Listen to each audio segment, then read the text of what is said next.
Good morning, good afternoon, and good evening mga boss at idol. At tayo pa nagbabalik sa ating mini vlog. Thank you so much muna sa pag-tune in sa ating channel.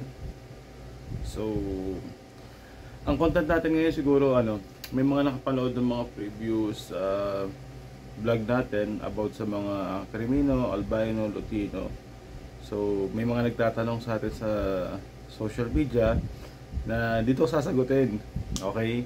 For only one reason. Para alam ko na yung mga nagtatanong is yung mga genuine, organic, and loyal subscribers natin.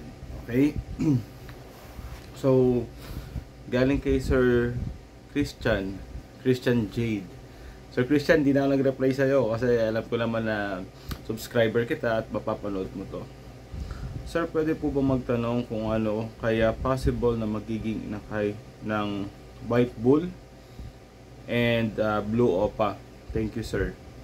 Sir Christian, hindi mo na-specify kung yung white bull mo is hen or cock, yung blue opa mo hen or cock. So, hindi natin malalaman kung ano yung possible sex-linked gender sana nila. Pero tanong mo lang naman kung ano yung possible na magiging inakay ng white bull and blue opa. Alamin muna natin, okay, kung ano yung classification nila. Both of them po are blue series. Nanggaling po sila sa blue series. So may mga dugo silang, di ba? Pero ano lang natin, galing dugong bughaw kasi yung mga galing sila sa blue series, no? Pag tinagalog mo, blue series, dugong bughaw, possible. So, majority ng mga magiging anak nila is nasa blue series din. Possible, may white bull na lumabas. Possible na may blue fisher. Okay? Baka may par blue pa nga doon. Hindi natin alam kung ano talaga yung mga toong karga ng ibon natin. So, par blue, blue fisher. Kung, sir, yung blue opa mo is cock, possible maglabas din siya ng blue opa. Pero, kung hindi naman po, kung hen yung blue opa mo, split opa cock, so lahat ng magiging anak na to is non-opa. Yun yung sinasabi kong sex link kanina. And then part of the blue series po is ang mga vayo, o tatawag natin mga vayo o mga violet. Okay? So possible din po ito maglabas ng mga vayo fisher, kung may dugong opa nga po, vayo opa. Okay? So yun po yung mga possible na maging anak na to. So sana Sir Christian Jade, nasagot ko yung tanong mo. And kung may additional question ka at kung napapanood mo to, drop a comment na lang kung anong gender ng dalawang ibon mo. And thank you so much pala sa pagtatanong. Yan, marami pang request. Sagutin natin yung mga tanong ng mga subscribers natin para makatulong naman tayo, lalo na po doon sa mga baguhan na nag-aalaga ng ibon. Kay Sir Virgilio Rosario, hindi siya nagtatanong, pero pasensya na po sa Stobo, subscriber nyo po ako sa channel. Sir, baka kayo mag-ibon ng Batangas. Sir Virgilio Rosario. Ito yata sila Sir Virgilio yung tiga Rosario, Batangas. Shoutout na lang po sa inyo at sa inyong pamilya, Sir Virgilio. Ito, Carlos. Si Sir Carlos naman is tiga saan Sir Carlos? Wala nakalagay. Parang tiga Cebu. Pero Don Bosco yung nakalagay dun sa ano niya, sa account niya. Ang tanong ni Sir Carlos is, pangalan pa katukayo, Sir Carlos. Good day sir, napanood ko yung vlog mo about sa pairing dapat sa yellow bull cock and green opaline. Sure na lang na magiging anak nila po. Okay, ano yung magiging sure na anak nila? Declare po kasi ng seller, yellow bull, walang dugong ino. Happy New Year. Sir, kasi ang ino po is recessive. Dapat ang hen at cock parehas may ino na karga. Siguro honest yung seller na sinabi niya na na walang ino. So ano yung magiging possible na anak? Parang yung question ni Sir Christian to, Sir Carlos, kasi hindi natin alam kung yung green opaline ba cock or hen. Yung yellow bull mo, hindi ko rin alam kung cock or hen.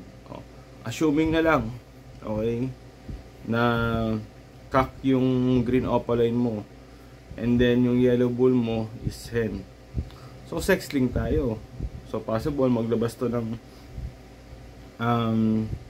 green fisher, automatic. Ano yan? Hen yan. At kung hindi, sorry, green, kung maglabas siya ng opaline, lahat ng magiging anak nito is automatic sex link hen. Kung maglalabas naman ng fisher, mga green fisher, possible split opa, and 50% din po nun possible green fisher lang na ano, automatic cock. Okay, so pagka ulitin ko, pagka non-opa, okay, may 2 chances yan. Possible split opa, cock, or green fisher hen. Okay, sir, possible kasi maglabas ng yellow bull? Possible din naman, sir. Kaya lang doon sa kung ang pina-project mo, boss, is Lutino, Crimino, Opa, mga ganun, mga Ino series, negative tayo, boss, dahil wala pong karga Ino alin man dun sa mga anak nito. And then kung may follow-up question ka, boss, at kung may mga confusion ka pa doon sa mga pagpapalabas ng project na gusto mo, marami pa tayong content dyan sa baba. And continuous ano lang, boss, continuous breeding lang. Kasi you know what, para sa inyo mga boss and idol, okay, yung mga ano yung mga possible na kalabasan ng mga ibon natin, walang makakaalam yan kung hindi kayo. Ulitin ko, hindi yung seller. Ako, yung binibigay ko is possibilities. Ibig sabihin, may posibilidad na yun yung mga lumabas na inakay o anak ng mga alaga ninyo. Pero ano, yung 100% na makakaalam, kayo. Dahil pagka nag-breed na itong mga alaga nyo, kayo ang unang makakakita. Hindi po kasi natin alam, okay, hindi nakikita ng mata o kahit genetics yan, hindi nakikita visually yung mga karga ng mutation ng ibon. Nananalitay po yan sa kanilang mga genes at sa kanilang mga dugo. Okay, kaya talaga para makita natin ang resulta 100%, i-test breed natin. When I say test breed, paitlugin natin, okay? And yun yung mga challenges ng ibang mga nag-aalaga na minsan napakahaba na buwan na o taon na hindi pa rin nangingitlog, hindi pa rin nagbe-breed, na diniscuss natin sa mga previous vlog natin na kailangan yung panoorin. Okay? Ito pa, meron pang isa. Puro about sa ano, puro about sa possible na maging anak. Si Ash Sian from Quezon City. Ang tanong naman po ni Ash Sian, sir, napanood ko po vlogs nyo. Pag ba ang Lutino split opa, split par blue, okay, ipinares ko sa yellow bull na opa hen. Ulitin ko, opa hen, split opa cock, split ino, maglalabas po ng Lutino opa, Crimino opa. Walang ano, walang or. Ang haba Lutino opa, Crimino opa. Boss, hindi pa lumalabas yung mutation na pinagsama yung Lutino opa at Crimino opa. Just to clarify, ang Lutino opa is a green series, ang Crimino opa is a blue series. Pwedeng maging yung parisan mo, ano yan, feasible yan. When I say feasible, there's a high chance of possibilities. Okay? Ang ganda na sa parisan mo, yung yellow ball mo, opa hen, split ino. Kung sure na split ino. Yung cock mo naman is Lutino cock. Okay? Visual Lutino cock, red eye siya. Tapos split opa, split parblo. Kung split parblo yan, boss, dominant kasi ang parblo So, possible siya maglabas ng Crimino opa. Okay? Kung sure na may kargang mga ino ang mga ito, boss, lalo na yung hen mo, kasi yung cock mo, ano visual Lutino, split opa, split parblo. So, pula mata nun. Yung hen mo, dilawang katawan, dapat sure na ino yan. Kung sure na ino yan, boss, there's a 75% chance makapaglabas ka ng Lutino opa. Okay? So, sex link din to, mga boss and idol. So, dahil split ang opa niya, lahat ng ilalabas na Lutino OPA and Cremino OPA, automatic hen. Okay, yun yung mga non-OPA, possible split OPA ka 50%, and non-OPA yung additional 50%. And I hope Sir Ash Sian or Miss Ash Sian, I don't know kung babae o lalaki to. Thank you so much sa pag-subscribe, and sana nasagot ko yung tanong nyo. Ang ganda na parisan mo. Kasi meron ako nito. Okay, may mga ganito ako komplikado mga mutation. And I'll be honest with you, yung ibang mga thumbnails ng content ko, sila yon. Meron ako mga parisan na ito, galing to, shout out sa isang tropa nating malupit na police sa Lipa. Sa kanya galing to, kay Sir, hindi ko na papangalanan, very confidential. Dicino OPA, okay, Dicino OPA. And then, yung pinartner ko dito is Yellow Bull, Sure Split Ino. Okay, yung parisan na yon is experiment lang. Kasi ang partner talaga ng Dicino OPA is Par Blue, pero walang Ino. So sabi ko, gusto ko mag-project ng Cremino and Lutino in the same time. Kaya may pagkakahawig dito sa mga alaga mo. Yung sa'yo lang maganda kasi boss, yung ano mo, yung yellow bull mo. As sinasabi mo dito is opaline. So sana nga 100% boss may ino na karga. Kasi pag may ino na karga to, maglalabas to boss definitely na Lutino OPA tsaka Cremino OPA. Yun sa akin, muntik na ako sumuko na walang inong karga yung yellow bull ko. Kasi puro Dicino lang ang nilalabas. Puro ang gaganda. Puro Dicino. Tsaka white bull. And then ito na, pangatlong pisa.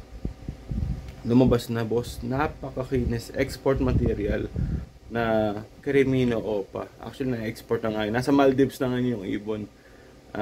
Cremino OPA. So, yun lang. Yun, mga boss and idol, maraming salamat sa mga nagtanong. Okay, shout out natin sila. Si Sir Christian, si Sir or Miss Ash Sian, si Sir Carlos, sa subscribers natin sa Sir Virgilio. Shout out sa inyo lahat at maraming salamat sa inyong pagtatanong at may content tayo ngayon. Okay, doon sa mga nag-aalaga at excited sa paglabas ng mga inakay, siguro mga boss and idol, excited tayo lumabas yung inakay, pero enjoy natin yung proseso. Okay, yung proseso. Because of sa process na yun, dun kayo may matututunan. So, baka mamaya nakatingin kayo dun sa result agad, yung process, how we're going to improve, how we're going to develop, nakakalimutan natin. Shout out ka pala natin si Mr. Geoffrey Madjao 7652. Good morning, idol. Christopher 8190, nice topic, ingat lagi. Ninong, uy, si Christopher C pala to. Pa-shout out, idol. Sir Jerwin TV, yan. Sir Jerwin TV, shout out sa'yo. And support natin yung channel ni Sir Jerwin. Lolo Pogi 4547, may mga number na, no? Parang ngongongo pa. Kasi nga sir, may tayo, may sipon tayo. Tsaka masama ba pa kasi pakiramdam natin. Pero gawa lang tayo ng content. Good morning, idol. Ano ang vitamins ng lovebirds? Ano ba ang mga vitamins ng lovebirds? Sir Noel Penola 8790. Sir Noel, vitamins ng African lovebirds, marami na po tayong content sa baba. Okay? Pero usually po kung ano yung mga pangmanok, yun din po mga ginagamit namin vitamins sa mga ibon. Ako po particularly, ginagamit ko is Bitmin Pro. Kung bakit Bitmin Pro? Kasi po may kasama na siya probiotics that will help our African lovebirds digestive system. And gumagamit ako ng vitamin C, pero ang ginagamit ko na kasi is multivitamins para isahan na lang. Okay? Siyempre alam natin pag may probiotics, may mga good bacteria na nakasama yon, and vitamins as well. So sa akin Bitmin Pro. Pagka mainit ang panahon, we use dextrose powder. Okay?